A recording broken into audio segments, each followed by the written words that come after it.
Welcome to the Spiritual Cartels Principle Meeting. Tonight we're looking at the principle of forgiveness.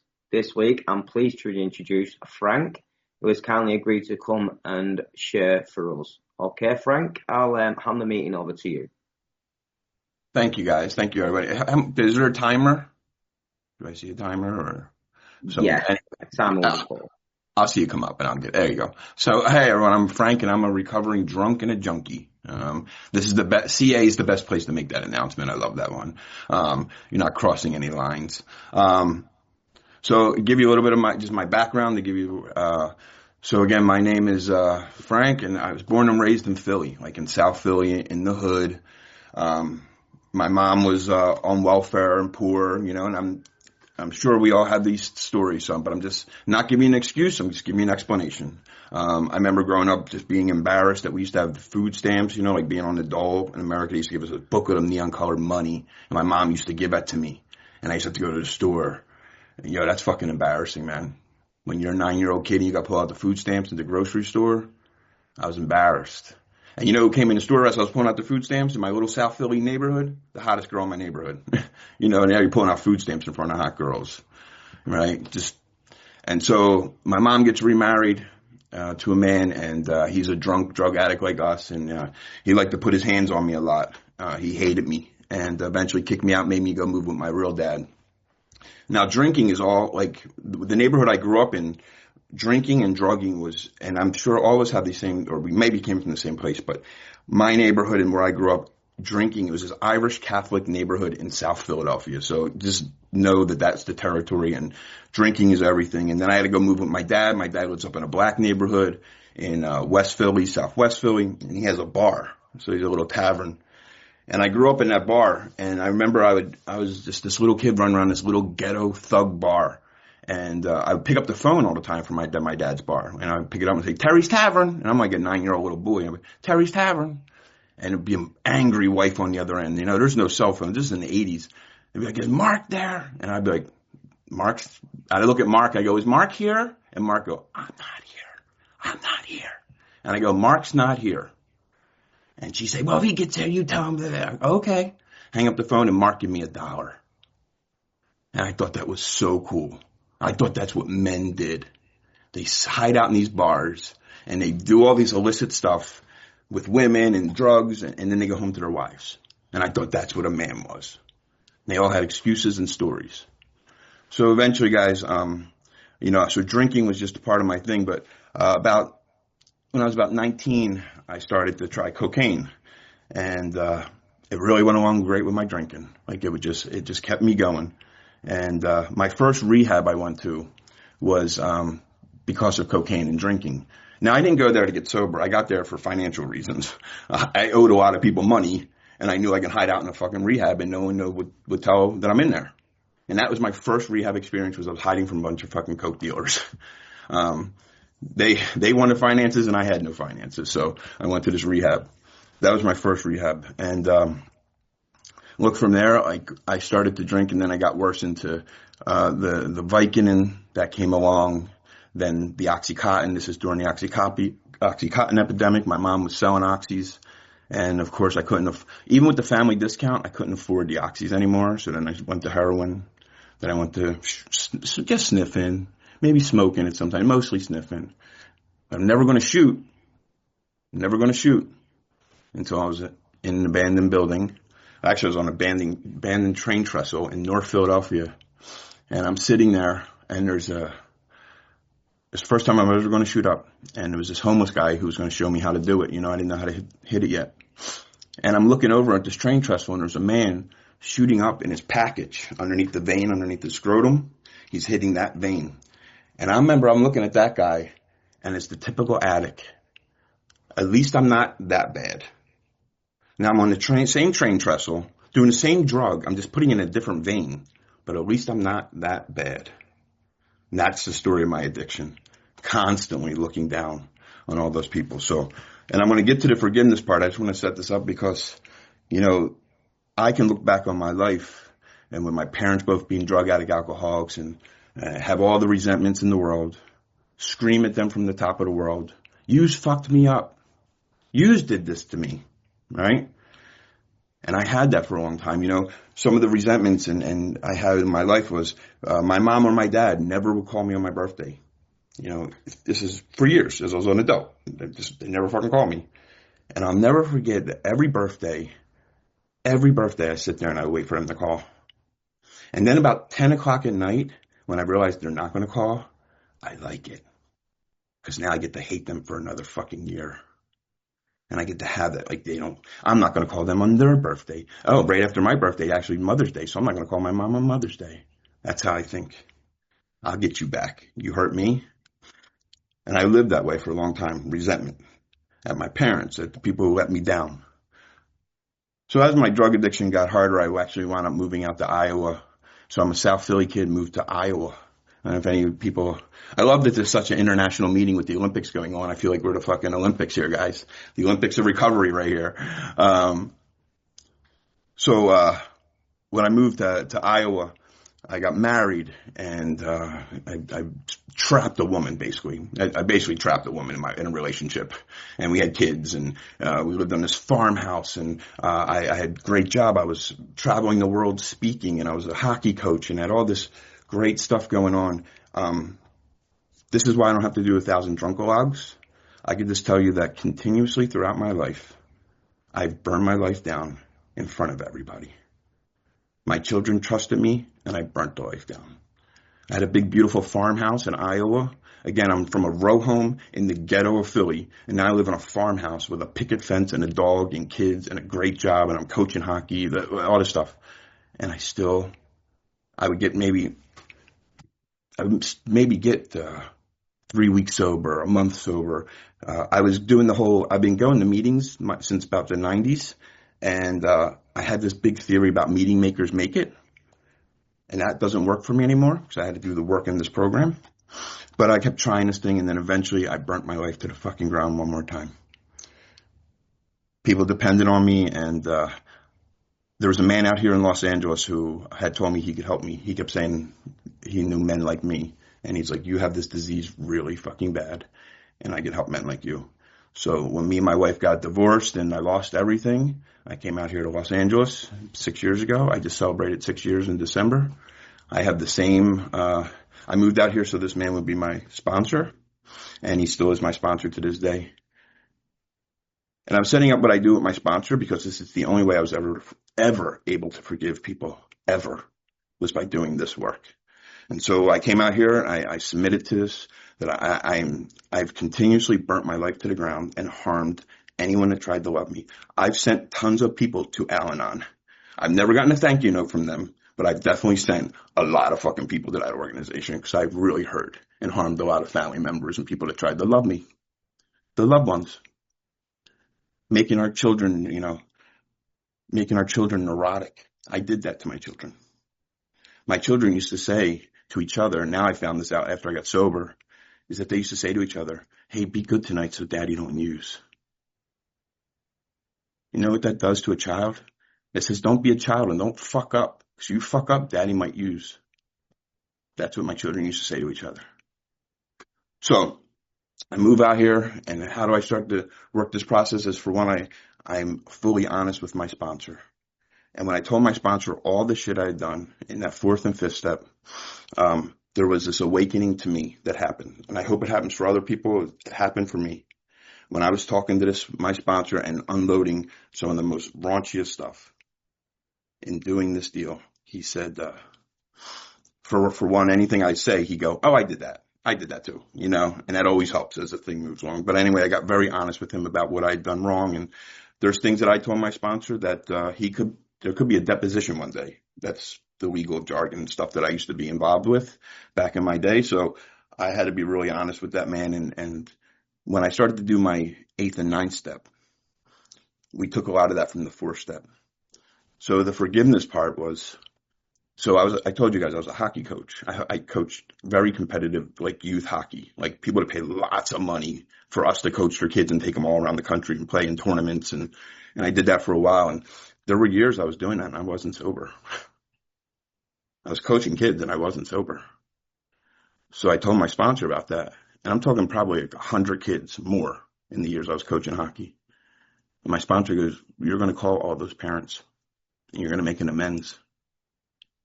And you're going to say, just like this, you're going to say, hey, it's Frank, I want to make an amends for if I had ever, because people had started to know that I was using at the end. I said, I don't know what years I was using when I was coaching your child. I'm not sure if I even used, it was all big blur, at the time, but I was just like, I know there were some years and, I might have been using when I was coaching.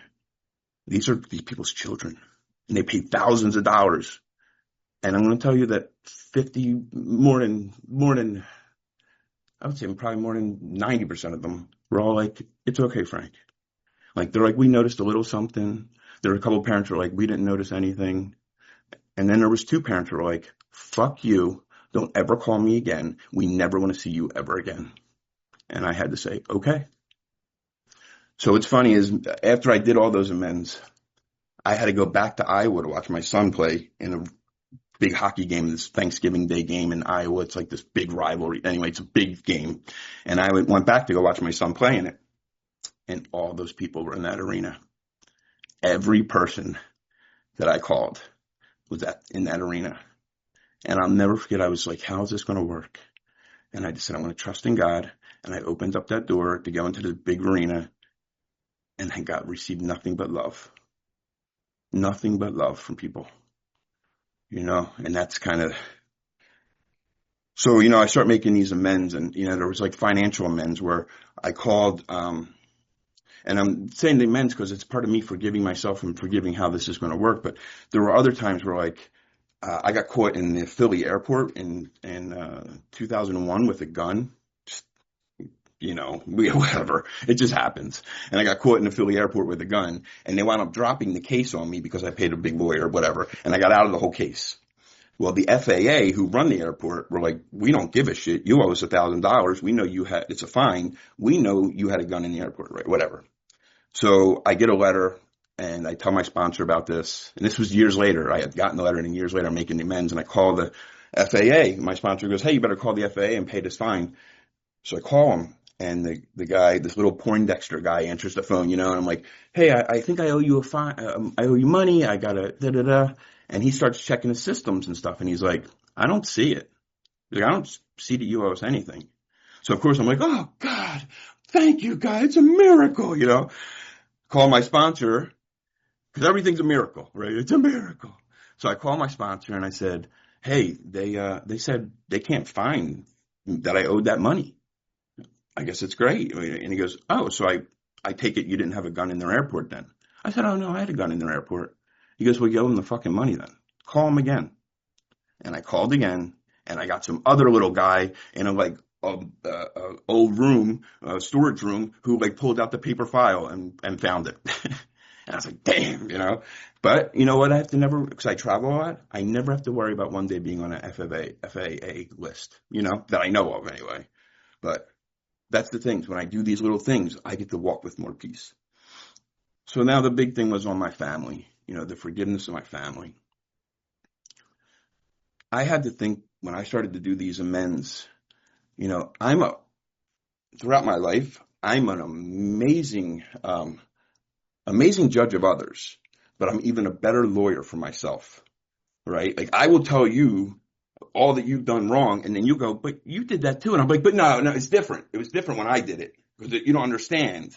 It was different situations, different facts, whatever. Because it's always different when I do things than when they do that.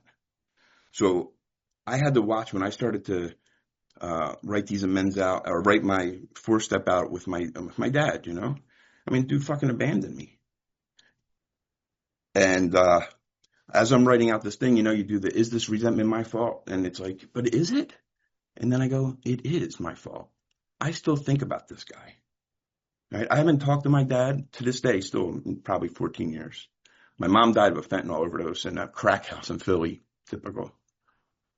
But my dad, who, he's one of these people, one day he called me. I called him like 12, 13 years ago. I still living in Iowa, had the kids, the house, the farm, all that good shit. Just called him to check in with him one day. And I could tell he wanted to get off the phone with me really fast. He's like, oh, okay, son. Didn't ask about his grandkids. Didn't ask about, my wife at the time. Just like, all right, it's good to hear from you. We hadn't talked in like a year. It's just 2-minute conversation. And I hung up the phone on him. And I looked at my wife at the time and I said, I'm never going to talk to that man again until he calls me. Until he calls me. And it's been 14 years, right? But during the amends process, I did call him because I had written a book about my life, an autobiography came out in 2010, and my dad hated it because he told the truth in a way, and he didn't hate it. So he doesn't like me. We don't like each other. So I was going to call him when I was making the amends just to say, hey, I'm sorry if my book hurt you. And he wouldn't answer the phone. And it's to this day, he still never answered the phone. So how do I forgive that man is that I got to realize he did the best he could. He doesn't know no better. Same thing with my mom. I have to forgive her. She didn't know no better. She's a junkie. My dad seen his little brother die right in front of his face, get electrocuted. My dad had trauma. He had things go on in his life. I forgive him. I have to forgive him. It's just like the only way I can be forgiven today is if I practice that true honesty about when I'm going through something. But as I start to look at like my mom, the same thing. She left me for fucking, the whole running joke in my family, excuse the language, was she left me for dick, is what everyone used to say. Drugs and dick. How do I forgive that? Is that I noticed she just did. And I look back over my life. I wasn't the best dad. But I'm going to judge, again, best lawyer. Well, you don't understand my situation. My situation was different than my mom's, right? I could real quickly do that. And instead of just going, I forgive her. When I was at 17 years old, I got put into maximum security adult prison for a couple of years, a little bit, a year and some change. 17. System charged me as an adult when I should have been a juvenile. How am I going to forgive them for putting me in a maximum security? I was in the same prison with John Wayne Gacy. I don't know if any of you people know serial killers. That's who I was in prison with. I was 17 years old. But you know what? The state did the best they could. And I put that state in situations. I mean, I was arrested for kidnapping. I was kidnapping people and holding them for ransom at the time. Men, adult, enemies of mine, not like children, but whatever. I'm not again, justify everything, right? You don't understand the situation. I was wrong in what I fucking done, and I went to prison. But how do I forgive the system like that? And again, it's the system. For one, I put myself in that situation, and also they had no other way of dealing with a person like me. I was a very violent 17-year-old person. And plus they had a videotaping of the kidnapping that doesn't go well in court. So how do I forgive that? It's just knowing that the system does what it does, and that my job today, because I'm a big activist outside of Alcoholics Anonymous, and I'm not going to bring outside issues, but just my activism is very much against mass incarceration today. That's like my activism here in America. But whatever, that's outside issue. So that's one of the ways I forgive myself, though, is by making that amends, is by standing up for others who are going through the same system that could have been better, right? I have that brain that loves to hold on to these little fucking resentments. And it could be something that I've talked about this on this meeting before. I don't know if anyone's ever heard me tell my story before, but, if I take a walk today, because I take a God walk every morning, and it's about an hour long. It's early in the morning. As soon as I wake up, I go out, I take this God walk, and I pray. Now, an alcoholic mind, in an hour, I'm going to think about me. Oh, you better believe that. And I'm going to think about how, who's on it? Ruth. Ruth was supposed to text me last night, and she didn't text me. How dare Ruth? And she stood me, whatever, And now, because Ruth didn't text me back when she said she was going to text me back, now I start plotting out. You know what? I didn't like Ruth anyway. You know what? I noticed one time I said a joke, she didn't laugh. You know what? I think she probably talked shit about me. That's all because someone didn't text me back. That's my alcoholic brain. So what I learned to do was this thing called stay. And you can use it. It's not AA approved. Hashem or God gave it to me. Is that stay stands for stop thinking about yourself. So on my God walk, I just will, I'll be walking, I'll be praying to God, I'll be thinking, I'll be listening to some good spiritual music, and then boom, here comes Ruth in my head. And then it's like, whoa, Frank, stay, dude. Just stay. Guess what? Ruth isn't thinking about you like you think about you.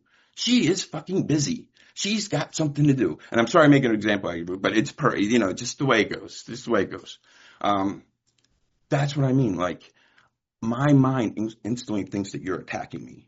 It's part of that alcoholism. You know what I mean? When people say things to me and it might just be in a sly joke,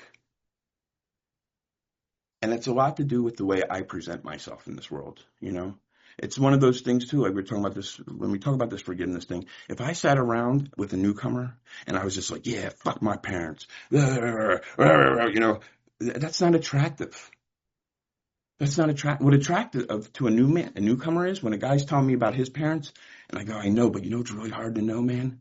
They did the best they could. They don't want to hear that when you're a newcomer. You want people to dogpile on your parents or whoever you represent. Like, let's get on this pile. But when you say the opposite, you go, yo, man, I know it's hard, man. And your parents probably did the best they could, man. And that opens up that conversation.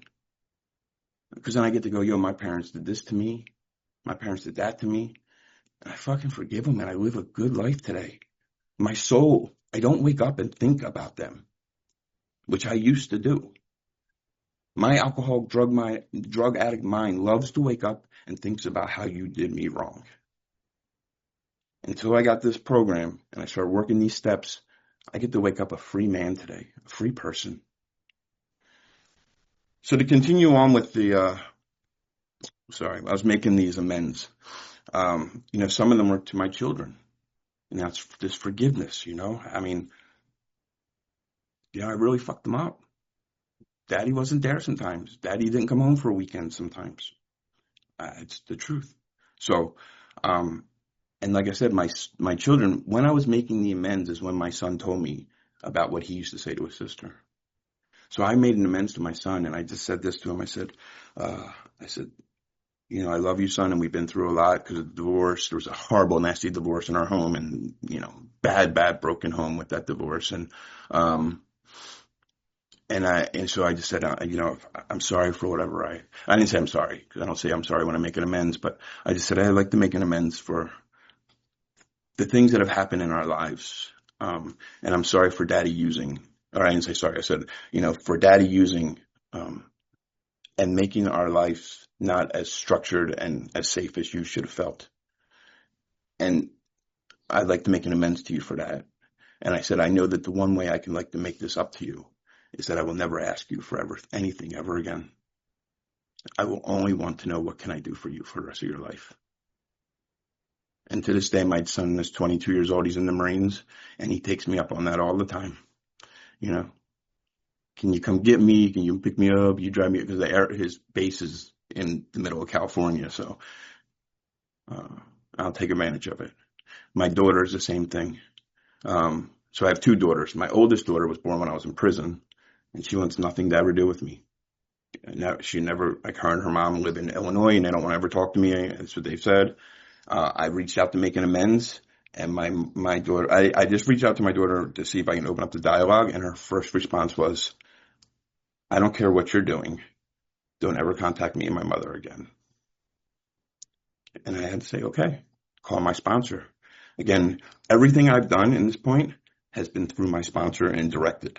Anytime I want to make an amends, I call my sponsor and say, how do I do this? What should I say? Or he'll say, rehearse on me what you're going to say. So my sponsor walks me through every amends I'm about to make. And so I call my daughter, and she's the young, that was my oldest daughter. She said she wanted nothing to do with me. And to this day, she has a couple social media pages, and I will write like a message just like on her birthday, or I'll write after her birthday. I don't want to fuck up her birthday or ruin her birthday. Not that I have that power, but I'll wait 2 or 3 days and say, hey, I know your birthday's the other day. I just wanted to wait a couple of days and say happy birthday and I love you. And that's it. I don't press anymore. Then I have my youngest daughter, who's now 16, who was a daddy's girl. When I lived in Iowa, that was she was my baby girl, and she did everything with that. I was a hockey coach, so she was always at the rink with me and all the teams, and grew up around hockey rinks, and just and her world was shattered when I got the divorce. When the divorce happened, her world was shattered. Her dad, who was Superman, is now gone, and things were really bad. So she had some issues. She started cutting herself. So I had to get with my sponsor and say, how do I make this amends? At the time when I was making my amends, it was about 4 years ago.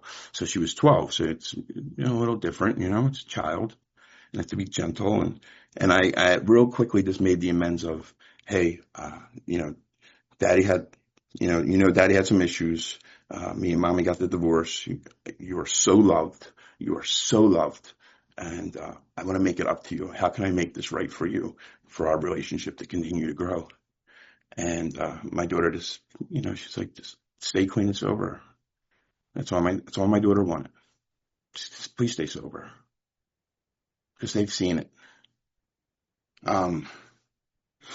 So as I'm just making these amends in my family and getting right with people, the promises started coming true, y'all. The 9-step promise. Just so you know, the promises, when you hear them at the meeting, just remember whenever they say, oh, let's read the promises, you should yell out, yo, they're the fucking 9-step promises. Because they are. They're the 9-step promises. When you participate, when you're halfway through, you will be amazed about what you have done. It's fucking amazing. And again, when I'm making these amends to these people for this forgiveness and for this forgiveness to happen to me, I don't need to grovel, right? We don't say that in this big book, like, let's grovel to the fucking world. It's like you stand and you go and you admit that you're wrong. And how can you make these right? And it's not groveling, and I don't want to be less than, and I don't want someone to pat me on the head and go, it's okay, buddy. I don't want that. I want to amend a relationship that we're equal and that I could say we're on the same footing with each other. That's the point here. I don't ever need to fucking grovel before another human being ever again. The only time I ever groveled was when I was looking for forgiveness, when I just drained our bank account and was shooting dope. That's when I groveled to people. I'm so sorry. I did it again. The bank account's gone again. Fuck, man. So today, as I build this relationship with God, and I take all of this to God all the time, one of the things I could do, because I know that the God that I love and serve, for one, divinely inspired the 12 steps of recovery. This start with AA. AA is only 90 years old. And because of this one program, it's now all around the world. We have sister brother system programs, CA, NA, Al-Anon, all of this, 90 years old. There's millions of us, millions of meetings around the fucking world, and it's free. This is fucking fun and for free. Sponsorship is fun and for free. I mean, not all my sponsees are great, but they're sometimes fun. They're sometimes fun when they're not that insane. You know what I mean? So I want to walk on this earth a better person. And what I've done is I made a thing with God where it was like, I truly believe in the redemption that God has given me. I know that he has. And I get to say that the only way I can pay God back, because I don't want to be one of those guys that's running around going, I love God. Like, that's it. I love God. Yeah, I'm going to tell God I love, I love God. I don't think that's adequate for my God, just to be, I love you. Cool. How do I show him I love him? It's by showing all of his children that I love them. How do I treat his children on this fucking planet today?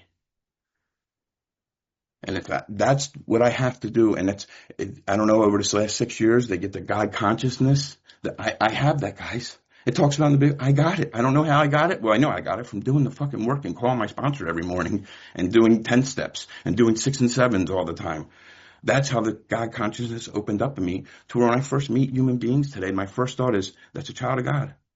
I work in an industry that I deal with unhoused in LA. All day at work, no matter how crazy they're acting, I gotta go, they don't know what they're doing. They don't know how wrong they are acting right now. They don't know. Because if you know, you don't do. And my job is to keep going, nope, they're a child of God. They're a child of God. Just treat them the way that God would want you to treat them. And I just lived that life today. And that's not the human being I used to be. I want to punch the world in the face half the fucking time. I think half the fucking world is stupid and dumb. That's how I feel. But I don't say it. I don't act on it. If I have a problem, so that I don't have anyone else that has to forgive me, is I bring this shit to my sponsor. If you piss me off, and the last 4 years, I haven't told anybody off. I love telling people off. I'm from fucking South Philly. I have that rough little, I like saying shit to people. It's always been my thing. And I can't say shit to people anymore. if you piss me off, I have to call my sponsor and work this out, because I don't know about y'all, but every time I ever got in a fight, especially in my family, an argument, I was one who always had to apologize because I always took it too far. Right? Anytime someone like hurt me a little bit in my family, boy, I'm bringing up old shit on you. Oh boy, here we go. And I'm going to grind your ass into the dirt for even thinking of hurting me. And then my family would always be like, man, you took it too. And I'm like, but they started it. And no, you took it too fucking far again. So today, because of this program, I'm not looking for forgiveness because I'm not doing shit. Right? I call my sponsor. I say, this motherfucker just said this to me on the phone, and I'm going to go whoop his ass or whatever, just, and the great thing with my sponsor is, or he'll say stuff like, yeah, you probably want to call CPS on his kids, don't you? I'm like, yeah. I'll be like, see, that's why you're my sponsor, man. You know me. He goes, no, Frank, I'm just saying what I would want to do. That's why. And I go, oh, yeah, you're just like me. That's right. You have the same fucking addiction. The other thing with my sponsor is, and this just happened the other day, it's been years now of him teaching me, and whenever we talk every morning and I'm asking about an issue, he'll give me a solution, and then 2 weeks later, I see the same solution in the fucking big book, and I think, man, my sponsor's just a plagiarizer. All of his stuff is just plagiarized. He just takes it from the big book and recites it and gives it back to me. And I find that, and now that's the only way I can help another human being, is by reciting the book, So back to the forgiveness, guys. I know when a lot of people are like, I had to forgive myself, and I had to forgive myself. What happens, and throughout my day today, it might happen, it might not happen. Normally once or twice a day, I'll be driving, maybe more. I'll be driving, and I'll think about, some embarrassing moment, we all have them, just like, oh, fuck, I look so bad when that happened. And instead of dwelling on it today and going, man, you fucking stupid junkie, my sponsors trained me to go, Frank, just say to yourself, you were so spiritually sick, you didn't know no better. Now, I did know better, yo. I knew not to steal out of my bank account again. I knew not to take out the kids' piggy bank. But I didn't know better. Because if I truly knew better and wasn't that spiritually sick, I would never have done it. So I have to remind myself, Frank, you were so fucking spiritually sick that you didn't know no better. And that works. It makes that memory, instead of sitting and dwelling. My recovery depends on the work and the action in this program. And that is, when we talk about the love and the tolerance,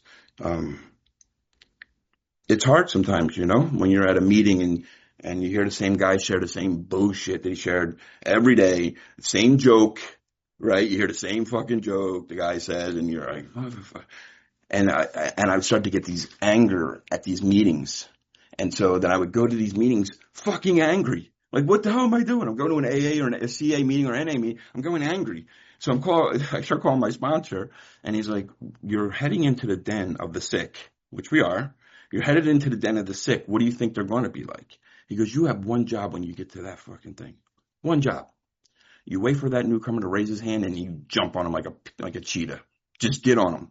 Take him to coffee. That's your only job when you get there. Don't worry about the old timer who doesn't share a lick of recovery, but shares all his drunkalogs, and it's 40 minutes long of a comedy show. You know what I mean? Like, don't fucking worry about it, Frank. Just keep your eye on that newcomer. As soon as this meeting's over, if he goes to get coffee, you're with him. And regurgitate this book to them. Because the thing that we have to do is help that newcomer is remember that there's forgiveness is there. Because when we walk into these rooms and these newcomers, guy got 2 days, he ain't got no place to live, wife kicked him out, no job, no license, all this bad shit in his life, and he's like dreading, like, this is going. What's the main thing I get to say to them? Me too. Me too, man. 6 years ago. I was exactly where you are 6 years ago, man. You want to know how I did it? Do you want to know how you can forgive yourself? You want to go get coffee? That's our job. That's my job today. Is to look for that fucking newcomer. So every time I do that, those little stories that I had, those bad stories that do pop in my head, and when I share one of those stories with a newcomer, I forgive myself in the moment. You're like, oh, that'll all happen all that bad shit happened to me so I could share it with this newcomer right now. Yo, it's okay.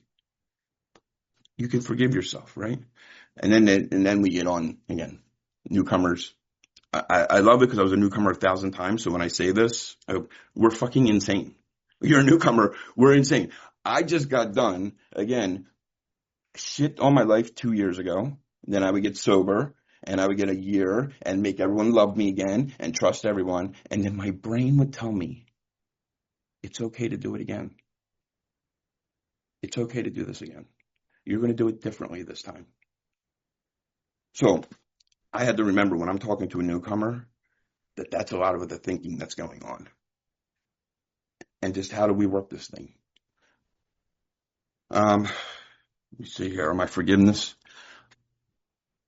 You know, I also had to forgive, and when it talks about, I have these deep-rooted issues that have always been with me, you know, my little jealousy, my little rage, and all those things have now subsided. But I still have that little times where it's like, you know, you get jealous. I'll get jealous or rageful, or not rageful, like, like punch a wall. I don't want to be you look like a fucking child when you punch a wall, so I don't punch walls, but I will get angry, you know what I mean? You ever see your friend that punches the wall? You're like, what are you, a fucking child? What you punch a wall for, you fucking idiot? But today, I get to, when that rage or that anger is coming up, man, I just have to remember the damage that I did to this world, that God has forgiven me, and how can I not forgive somebody else? How? Like, I used to kidnap fucking people. Now I'm going to judge some guy because he fucking double parked his car and think he should get the death penalty because he, you know, that's where I go. You fucking double parked my car in? Death penalty, motherfucker. You know, so that's where I am. But I used to kidnap people. But it's different. My story's different. It was a different time. You don't know the situation. You know, again, always the best lawyer for myself. And today I've eliminated that to feel the feelings that I feel, call my sponsor, work on these fucking feelings so that I don't scream at people. And the other part of this forgiveness is if I don't forgive right away, this is what happens. If I wake up today and someone pisses me off and I don't take care of it, I'm going to think about telling that person off all day. Like, I think about it all day long. Oh, wait till I see that person. Oh, it's on. Oh boy. And it's and it's all day long. And here's the crazy thing. I probably won't even see that person today, but I'm going to take it out at the fucking cashier. Because the whole time I'm thinking about how this guy was disrespectful to me, and then the cashier takes too long, or the woman's counting change too long, and now I'm like, what the fuck? So if I take care of that with my sponsor, forgive whatever the earlier situation was, getting rid of these little things that trip me up. Because the 10th step for the forgiveness part of this, because I work at a 10th step pretty regularly in my life, is it in the big book of Alcoholics Anonymous says we are trudging the road to happy destiny. When you practice the 10th step, because no matter how much you're trudging, you're always going to get a little pebble in your shoe. Well, the 10th step allows us to remove the pebble out of our shoe.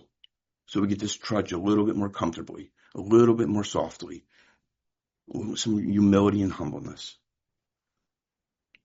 So guys, 6 years, I just got remarried, living amazing life in Southern California. You know, I'm a fucking welfare kid from Philly. And I live right next to the beach, y'all. And I take a God walk every day on that beach. I take advantage of that beach by practicing my religion and my praying. I'm living a beautiful life today. And I know my sponsor hates when I say that. So I'll tell him today that I said that because he's always like, don't tell people you have a great life. They fucking don't want to hear that. They're newcomers. They just want to hear, you know. But I can't help it. I have a beautiful relationship with God today. I wake up and I make sure that I'm a servant to our loving Creator. And I'm just here to be of service to any human being that comes into contact with me. And doing all this, and I'm going to end it with this because I know I got 6 minutes, but is it okay if I end a little early for other shares? Or is that cool? Cool. Is doing all this work. My whole life, my brain was in a switch. It was in survival mode. Always. I got to get mine. I got to get mine before you get yours, because if you get yours, you ain't going to give me mine, and I got to get mine, and that's my way my brain fucking works. I got to get mine. Fuck you. Fuck this. I got to get to the top. That's how my brain worked. Even when I'm a drug addict. And when I started working this program, there was a switch that happened from survival mode to servant mode. And life has never been as beautiful as it is, just being in servant mode. How can I contribute? How can I be of best service today? There's a prayer I use in the morning. I always say, God, please allow me to be a sharper tool in your shed that if you need me for work, I'm ready and available. That's it. Sharp tool. It doesn't mean like a fucking machete. I mean, if you ever done yard work and you have a good hedge clippers, if they're sharp, they make beautiful, nice hedges. If they're dull, they're fucking stringy and you gotta break it off and it looks like shit. So today, if God allows me to be the sharpest tool in the shed to do the right job. And that's it. I wake up in the morning and just do my meetings, still hit meetings all the time. I know I'm not the meeting makers make it thing, but I do make meetings 6 days out of the week. But I just can't live by the basis that meeting makers make it. I had to do the work. The work. 12 steps. 12-step programs. And so I'm truly humbled and honored. I don't even fucking deserve this shit, man, that I'm living. It's hard to say that, when people say, no, you shouldn't say you don't deserve. I've done some fucking, again, deposition type shit. And today, again, I forgive myself for all that because I know that past is going to come up when I'm helping a newcomer. Not to try to brag to you or brag to people at the dinner table about how fucking cool I am or how much the houses in Rocky? Real quick, funny story. The houses you see in the movie Rocky, I used to shoot up in them houses. Now, when you're out with normie people and the movie Rocky comes up and should it Frank, the druggie, alcoholic addict, tell these people at this table that I used to shoot up in that fucking, no, fuck no. Because now what happened later on, that guy's going to say, oh, my company's hiring. I'm like, oh, that sounds like a cool job. He'd be like, didn't you just tell me you fucking shot up in a house? What the fuck are you talking about? I don't let you in my company. Like, I need to you be able to share when it's time to share the right things with the right fucking people. And that's saving these stories that I have for the newcomer.